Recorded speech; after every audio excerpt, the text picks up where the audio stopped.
hago una primera advertencia. Yo no soy Jorge Ferro, tal como parece anunciado. El pobre Jorge está intentando llegar y lo va a hacer, pero fue sorprendido. Sorprendido no, en Argentina nadie se sorprende por eso. Una huelga de ferrocarril, de la línea que él toma.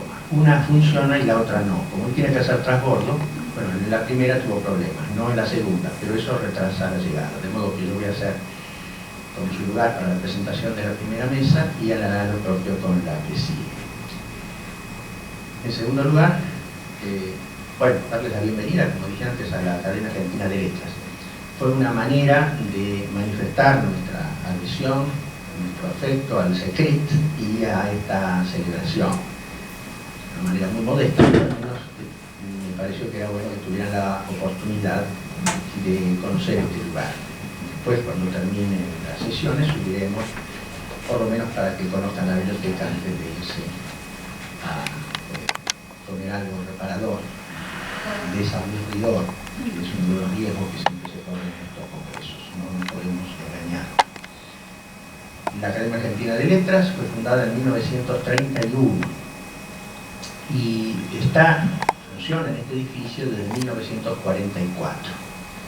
Este edificio es, como ustedes saben, el llamado Palacio de Errázuriz, una construcción que comenzó a principios del siglo XX, insumió unos cuantos años en la construcción porque, bueno, la guerra civil había detenido la llegada de los materiales importados, Francia en su mayor parte, de modo que se extendió entre 1911 aproximadamente hasta pasada la Primera Guerra, o el fin de la Primera Guerra, hasta el 20 y tantos.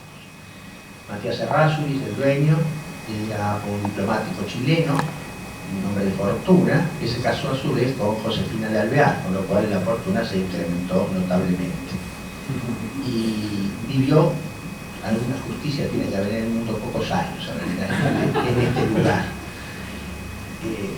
Hacia el año 1937 el Palacio de Errázuriz fue adquirido por las autoridades nacionales y se lo dedicó después por un decreto, se dispuso que en él funcionara la Academia Argentina de Letras y el museo, la Academia Argentina de Letras, la Academia de Bellas Artes, que sigue funcionando acá, y el Museo de Arte Decorativo, el Museo de Arte Oriental, que ocupa la mayor parte de esta construcción. Quienes vienen de Europa no se sorprenderán por esto, pero quiero decir, todo el sector que ocupa la Academia Argentina de Letras eran las dependencias de servicio del palacio. Vivían los caseros y demás. Y parte de esos servicios se continúan en el cuarto piso que la Academia Argentina de Letras aprovechó para disponer allí el Departamento de Investigaciones Filológicas y Lingüísticas, donde se elabora el diccionario del habla de los argentinos. Yo creo, después de unos años de estar en esta casa, que es la obra, digamos, más importante. La otra es una labor de difusión, es una labor de asesoramiento sobre cuestiones lingüísticas. Es un largo trabajo, no siempre fructífero, no siempre exitoso, para tratar de diferenciarnos de la Real Academia Española. Es decir, que la gente entienda que no somos lo mismo ni somos una sucursal americana, que en última instancia fue el concepto que se tuvo durante mucho tiempo y que muchos argentinos creen, ¿verdad? Entonces, llegado a ese punto, es necesario aclarar las cosas. Primero, por dos razones: no es cierto, efectivamente no es cierto. Segundo, no puede ser cierto. Es decir, que la lengua de cada uno de los países americanos ha tomado un rumbo que no significa en absoluto que no compartan la misma lengua, sino simplemente que los principios que rigen esa lengua hoy están consensuados, deben estar consensuados.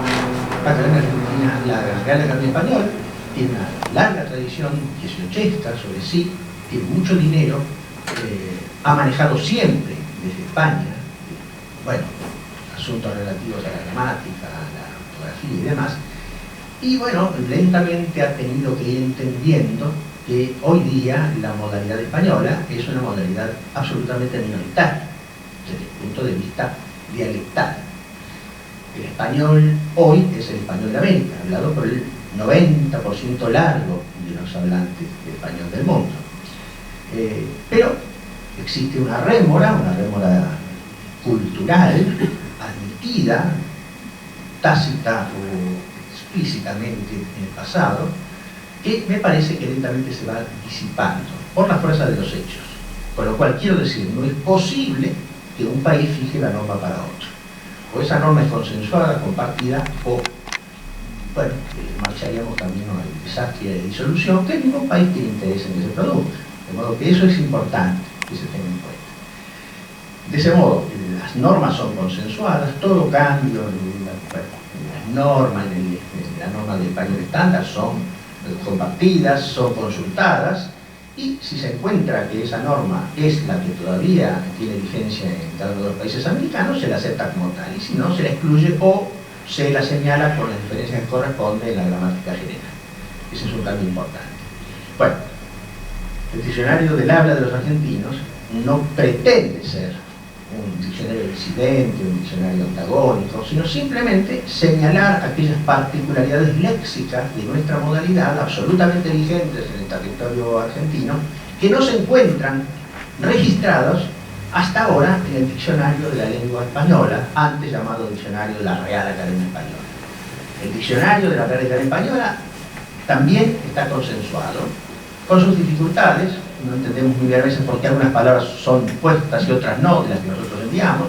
Eso le pasa a todos los países. Pero una primera respuesta, digamos, un poco ingenua quizá, pero que responde a una habilidad, es que de incorporar todas las particularidades de los países americanos, ese diccionario tendría 10 tomos, 10 volúmenes, de modo que sería inmanejable. Y hay entonces una selección, una especie de negociación acerca de la extensión del término, del uso, de su aceptación, que va haciendo que, bueno, algunas de esas palabras quizás no se han incorporado todavía. Lo que hicimos nosotros fue, y se viene haciendo hace muchos años, pero ahora muy sistemáticamente, es hacer un relevamiento de todas las formas léxicas usadas o empleadas normalmente en Argentina, bueno, particularmente de luego en la región geoplatense, pero también en el interior, hasta donde la investigación llega, que no están reflejados en el diccionario de la lengua española. Es una tarea importante. Y la segunda es de asesoría en cuanto a evacuar dudas sobre, bueno, distintos aspectos del léxico, de la gramática. La gente puede llamar por teléfono, puede enviar un mail, se responde en el momento durante toda la tarde. Y tenemos también una importante biblioteca que me gustaría que por lo menos vieran antes de irse hoy. Se entregan premios literarios, como una forma de promoción de la literatura, que es una de las funciones importantes que todavía mantenemos. Premio por género cada uno de los años, ¿sí? En narrativa y en ensayo. Y se entregan también, una vez cada 2 años, medallas a los mejores egresados de las universidades nacionales de la carrera de letras. Hoy contamos, por ejemplo, con la presencia de Paula Salgado, que fue una de las premiadas hace ya 7 años. Bueno, antes que yo estuviese, bueno, disculpen, yo no hay que decir esas cosas, pero bueno, ella recibió la misma medalla antes de que yo fuese académico, ¿sí? Hace poco tiempo, un poquito antes de que yo entrara. Bueno, simplemente que tenemos acá 2 ejemplos de premiados bajo ese régimen de distinciones. Nada más entonces en cuanto a este lugar, que le da nuevamente la bienvenida. Pero ya aclaré las razones por las cuales Jorge Ferro no está, de modo que pasamos al programa de hoy. No creo necesario hacer referencia ya a nuestra vicepresidenta Secret, de modo que ella dirige un grupo de investigación que hoy está representado por María Paula Salerno, a quien hice referencia hace un momento, becaria doctoral de CONICET en el 2013, que se extenderá hasta 2019, y que nos va a hablar sobre textos y archivos en la Argentina, exótica y bibliografía material. Y posteriormente, Giselle Carolina Rodas va a hacer referencia a textos y archivos en la Argentina para hacer un título. No, el título se explica un poco del panel y acá están los títulos de cada Perfecto de tesis, va a hablar sobre eso, perfecto. Entonces, María Paula Serrano está elaborando una tesis sobre la voz literaria de Aurora Venturini y Ana María Laite, son dos poetas platenses, archivos de escritura, génesis textual y edición crítica. Y entonces Giselle Rodas, no quiero seguir equivocándome, va a hablar sobre las contraantologías de Francisco Soto y Calvo, una réplica en clave humorística entre el modernismo y la vanguardia. Francisco Soto y Calvo fue académico de la academia.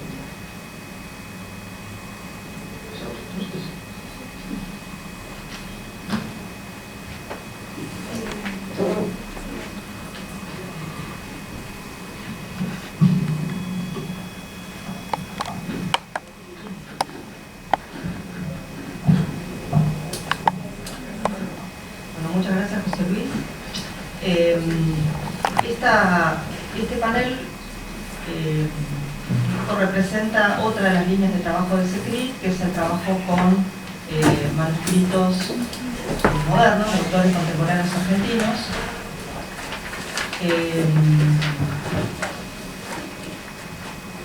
Y bueno, en mi caso concretamente, yo estoy preparando una edición crítica de una obra del sacerdote jesuita Leonardo Castellani, titulada La muerte de Martín Fierro. Es un trabajo que Castellani publicó en 1953. Es una autoficción puesta en el molde de versos gauchescos, como una especie de reelaboración literaria de nuestro poema nacional, el Martín Fierro de José Hernández. Es interesante por varias razones. En principio, Castellani fue una personalidad bastante compleja. Como ya dije, sacerdote jesuita, un tanto díscolo, que terminó finalmente siendo expulsado de la Compañía de Jesús por problemas con sus superiores, concretamente, entre muchos otros.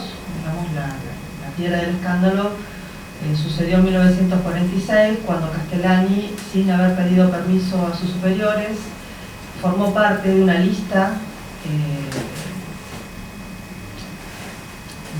de la Alianza Libertadora Nacionalista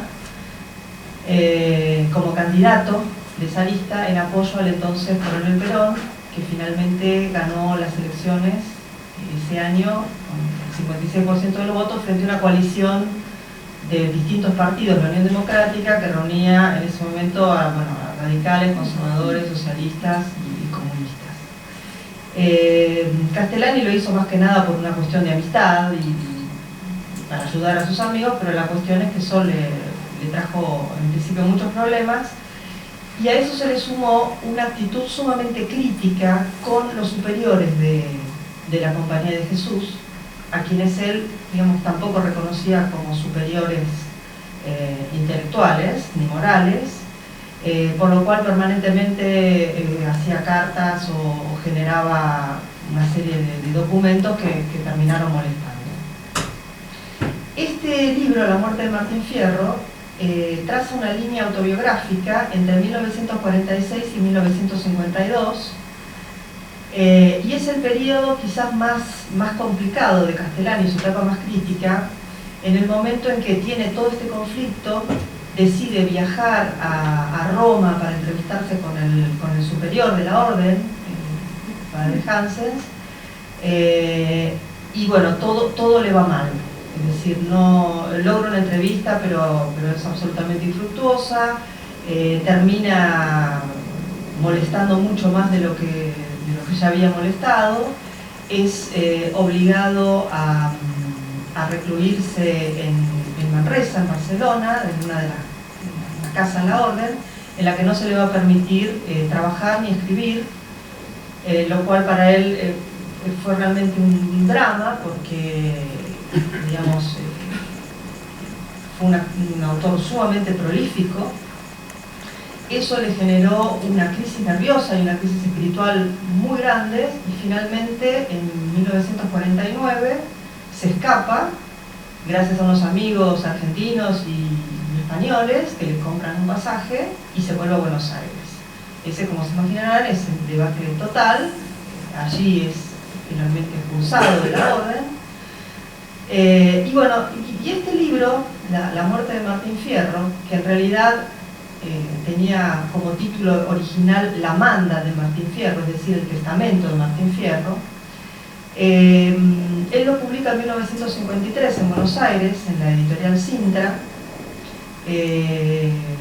y de este texto se conserva una copia mecanografiada en el archivo histórico de la provincia de Buenos Aires, Ricardo Levén, en La Plata, que presumiblemente es la misma copia que Castellani entregó a la imprenta, porque tiene todas las instrucciones y anotaciones del imprentero, y que él le dedica esta copia a un amigo, Julio César Avanza, ex ministro de Educación de la provincia de Buenos Aires, entre los años 40 y 50, ¿no? Principio de los 50, creo. Hasta el 52, sí.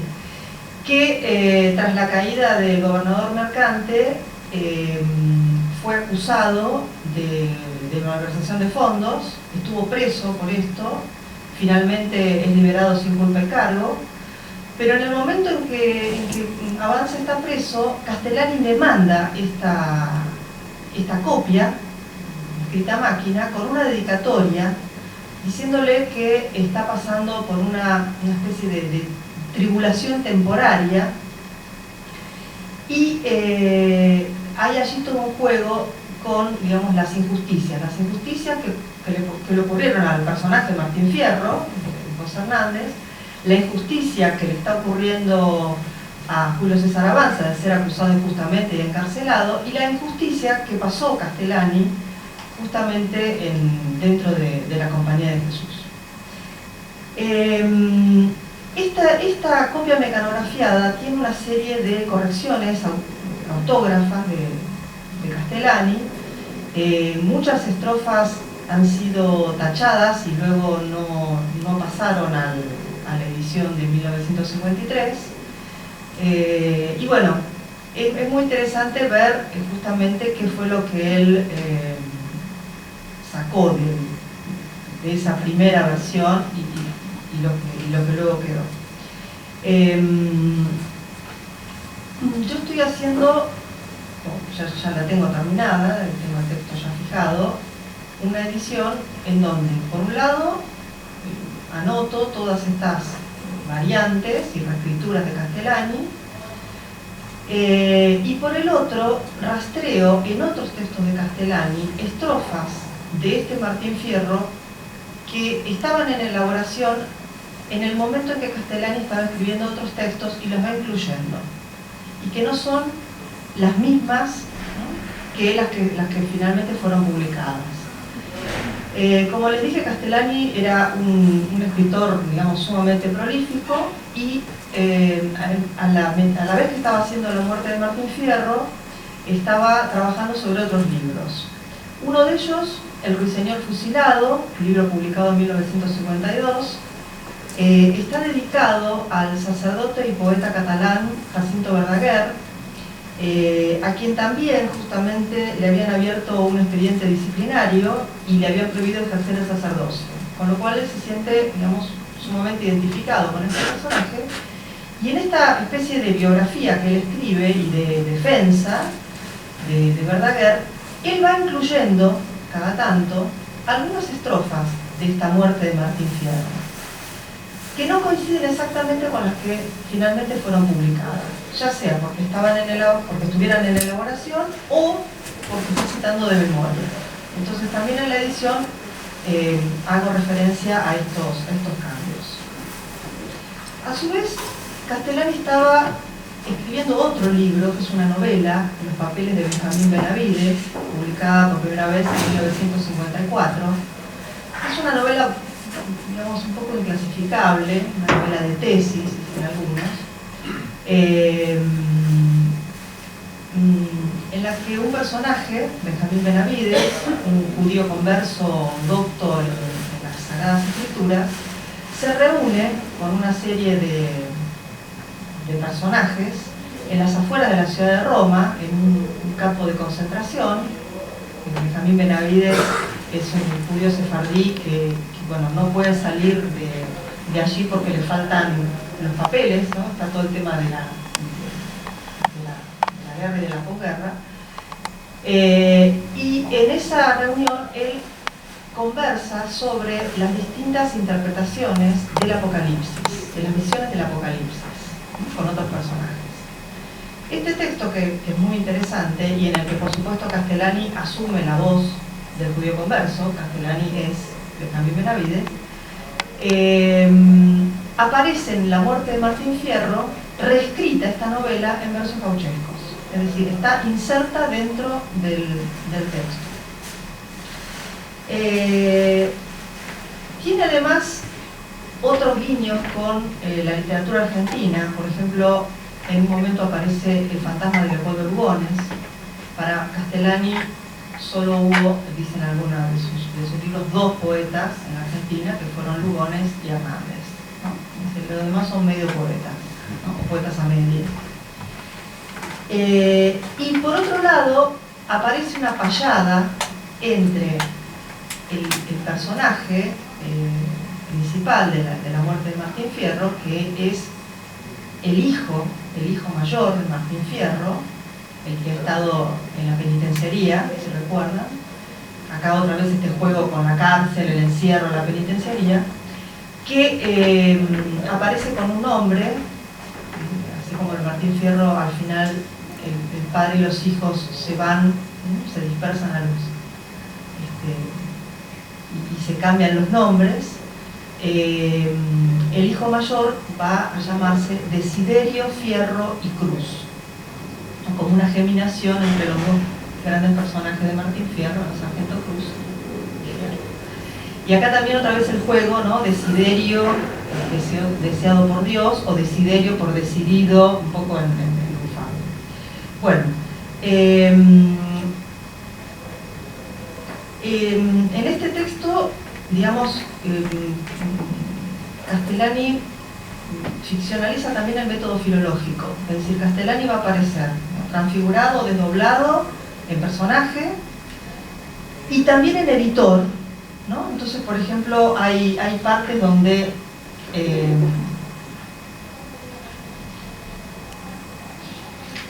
dice, por ejemplo, sobran versos o faltan en esta estrofa, pero no hay corrección alguna en el manuscrito. ¿No? Estos 2 versos sobran, pero no están tachados en el original, etc. Bueno, yo lo que hice fue además acompañar esta edición por un glosario en el cual además marqué aquellos lemas que aparecen en el Martín Fierro, como para ver un poco los préstamos, y un estudio preliminar en donde justamente, eso lo estoy preparando, voy a hablar un poco sobre las distintas reelaboraciones del Martín Fierro existentes, en qué se diferencia esta, los aspectos materiales de la copia conservada y bueno, y estos guiños. Y por último, les decía, la otra referencia que aparece es una payada entre el padre Martín Fierro y un personaje, Juan con ropa, ¿no? Haciendo un guiño con Juan sin ropa, el personaje de Santos Vega, de Rafael Obligado, un libro publicado en 1885, otro texto argentino importante de la literatura argentina.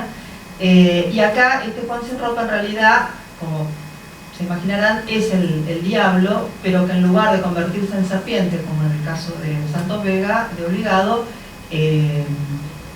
muestra en un momento las patas de chivo, ¿no? Bueno, eso es más o menos el trabajo que estoy haciendo. Así que después, en todo caso, si alguien quiere hacer alguna pregunta, lo dejamos para...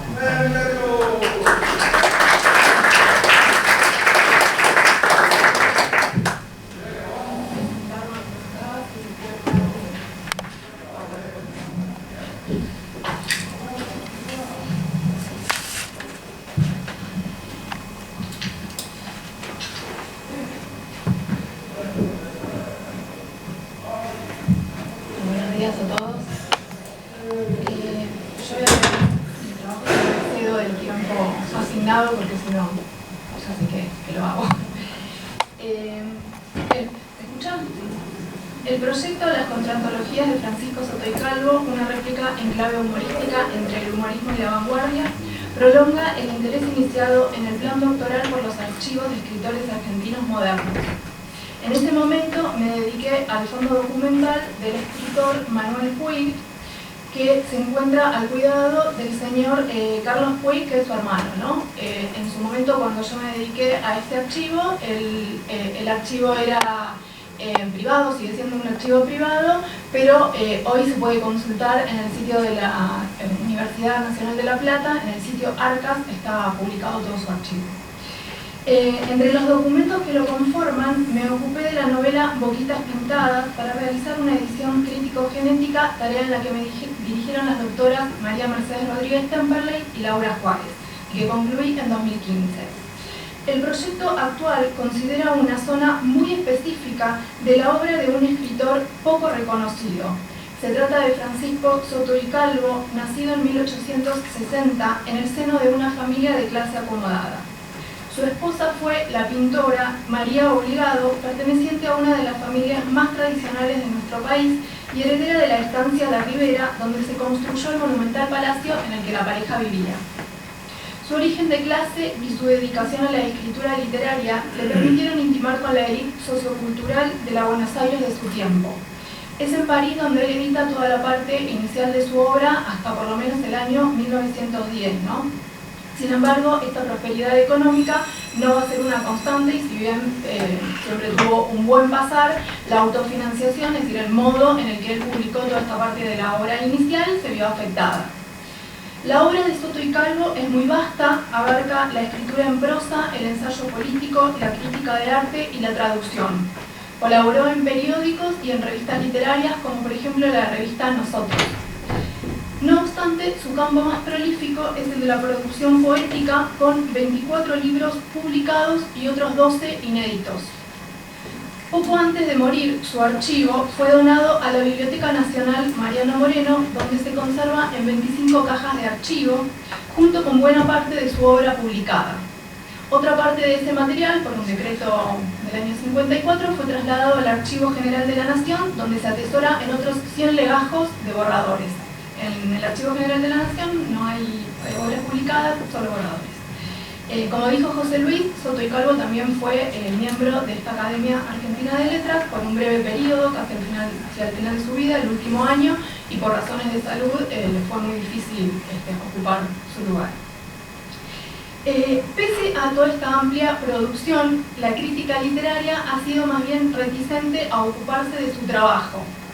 Tal vez este desinterés se deba a la verdadera poca calidad de su producción poética en general, ¿no? Lo mismo que ocurre con respecto a la traducción, que fue muy criticada por sus contemporáneos y por posteriores. Así, porque él tradujo todo, pero creía que con un diccionario simplemente se podía traducir, así que tradujo del ruso, del griego, del inglés, del alemán, de todas las lenguas, porque hay una anécdota de Borges que se recoge sobre esta cuestión, ¿no? Que Borges trataba de explicarle que era imposible traducir simplemente con un diccionario y él estaba convencido de que, bueno, de que sí se podía. Su concepción con Lugones tuvieron una relación como de aceptación y rechazo, ¿no? Aceptación porque lo consideraban un referente, pero a la vez por algunas concepciones poéticas, por algunas cuestiones claramente estéticas, entraban en debate. Entonces había como un...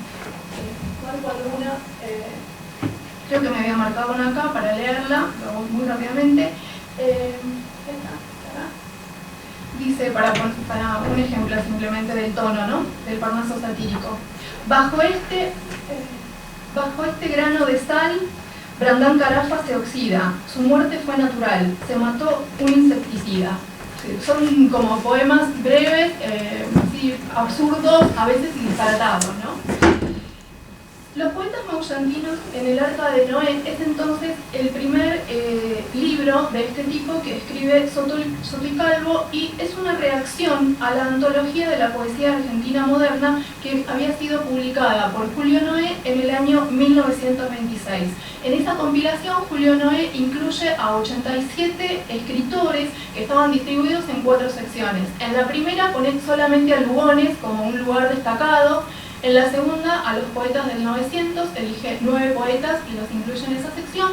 En la tercera, a sus amigos, porque él pertenecía a la revista Nosotros, entonces incluye 45 autores de la revista con la que él estaba vinculado. Y en la cuarta sección, incluye a los representantes de la joven guardia, ¿no? A los martinfierristas, que les da 32 lugares.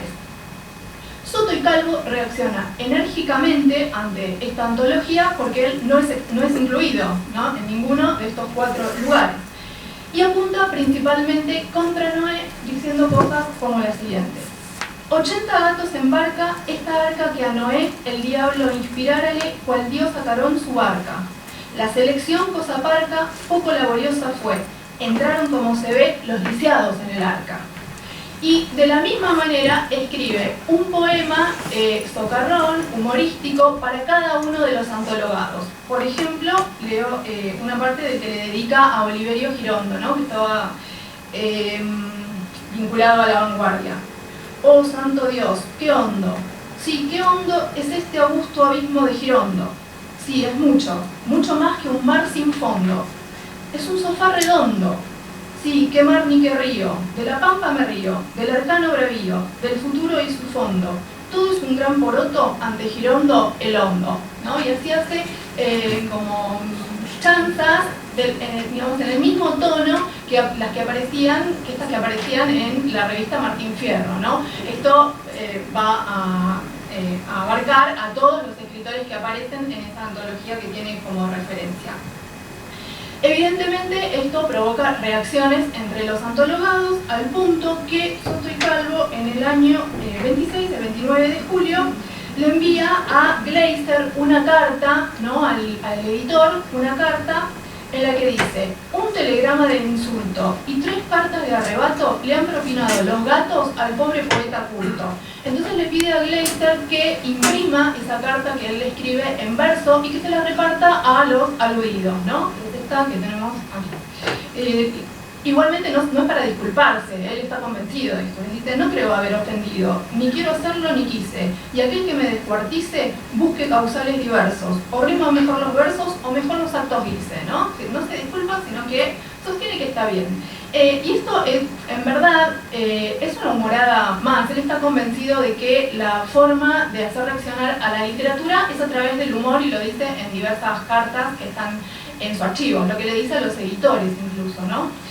Hay otros 2 libros en los que hace como esta misma estrategia de responder a antologías, en las que obviamente no se ha incluido tampoco. Una de ellas es el Índice de la Nueva Poesía Americana de 1926. Esta es una antología que había sido prologada y recopilada por Alberto Hidalgo, Vicente Huidobro y Jorge Luis Borges, ¿no? Soto y Calvo hace lo mismo, escribe su índice y fe de ratas. Él quiere poner ratas, pero el editor le obliga a poner igualmente la E y la R que se están cayendo ahí en la tapa. Y su centro de ataque mayor en este caso va a ser Borges, ¿no? Porque es uno de los que compilan esta antología. No me voy a dedicar mucho a esta antología porque tengo poco tiempo. Simplemente decir que Borges le contesta. Lo mismo con la exposición de zanahorias de la poesía argentina. Acá está un poco cansado y lo dice al final, dice: bueno, si sale otra antología yo me hago el sonso y no contesto nada. En esta es un poco menos lapidario, está menos enojado y ya creo que ha entendido muy bien el juego y el chiste, porque bueno, adelgaza un poco las líneas de la diatriba contra los prologuistas, sobre todo, que siempre son los centros de ataque. Esto con respecto a las obras publicadas, ¿no? El estudio de esas obras, tarea en la que hemos avanzado considerablemente, se completa con un 4.º libro que pensamos editar en una muestra significativa.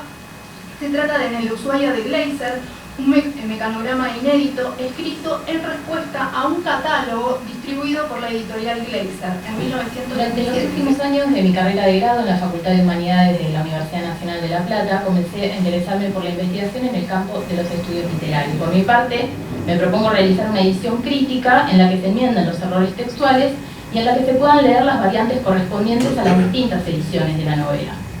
Y también incluir algunas notas sobre los pocos casos de reescrituras que surgen de los testimonios pretextuales. Carlos París, colombiano, autor de ese extraordinario diccionario de construcción del régimen de la lengua castellana, pilar de la lexicografía de la española, que se había planteado como uno de los temas esenciales, algo que sí que tiene que ver con lo que hemos venido diciendo aquí, era la unidad de la lengua.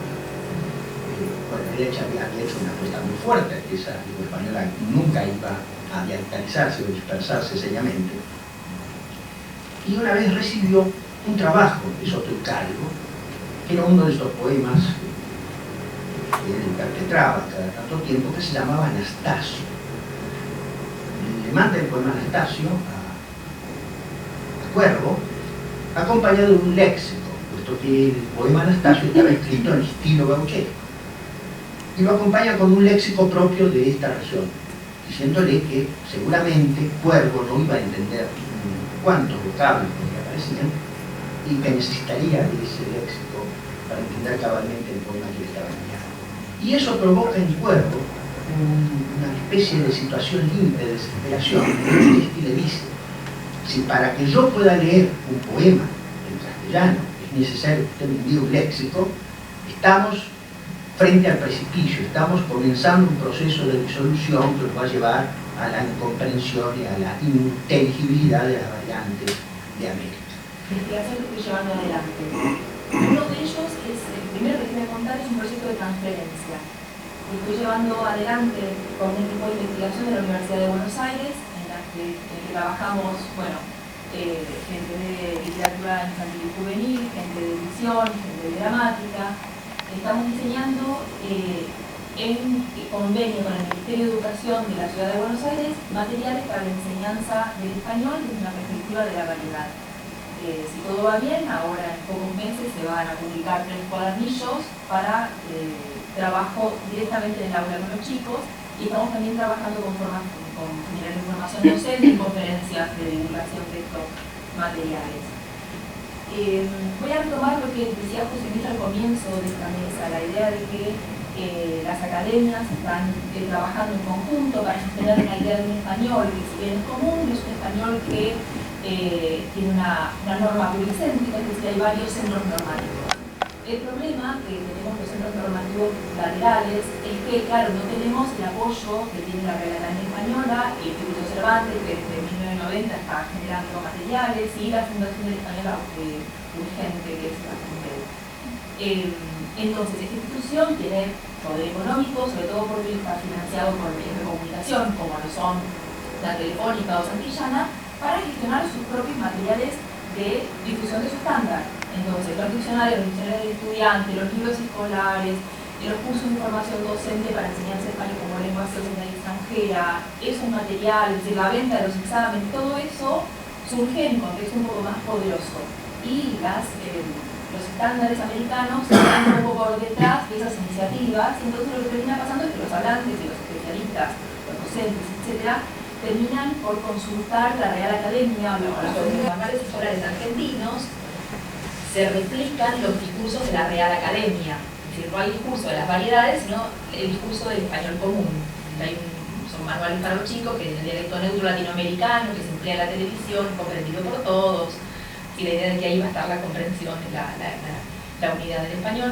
También existe un dialecto general, que se emplea en libros de texto y periódicos, que es el neutro, etc. Y ahí, bueno, enseguida tengo terminado el corpus, tratando de digitalizarlo para ponerlo a disposición, y estoy haciendo un análisis de cuál es el patrón lingüístico que aparece en estos materiales. Entonces,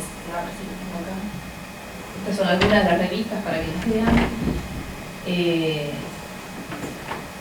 Y esperar, tener paciencia, parece el lunfardo, ¿sí? Entonces, dentro de la misma revista hay distintos patrones lingüísticos a los que se hace referencia. yo tengo diario del lunes, es decir, yo sé que la prensa infantil después se va a mover hacia la lógica de la escuela y va a tratar de reproducir las formas estándares madrileñas. Paralelamente, lo que va a hacer, voy a intentar mostrar, lo que va a hacer la prensa infantil es no solamente plegarse a la norma lingüística escolar, sino empezar a pujarle a la escuela, a pujarle al Ministerio de Educación y los libros escolares, en las grandes editoriales, pujarles espacios de poder de decisión en los contenidos y en la lengua que se va a transmitir a la desarrolla una línea de pensamiento utilísima. Lo que pasa es que a veces hay que ponerle coto a algunas cosas, no en el sentido de que hasta dónde es prudente moverse en cierto sentido correcto. Desde el punto de vista metodológico, por ejemplo, las observaciones son sensatísimas, pero por ejemplo yo desde el punto de vista educativo no insistiría en el nivel primario o secundario, por ejemplo, en los temas del VR y demás, que los chicos manejan eso perfectamente, no hace falta incidir. Ahora,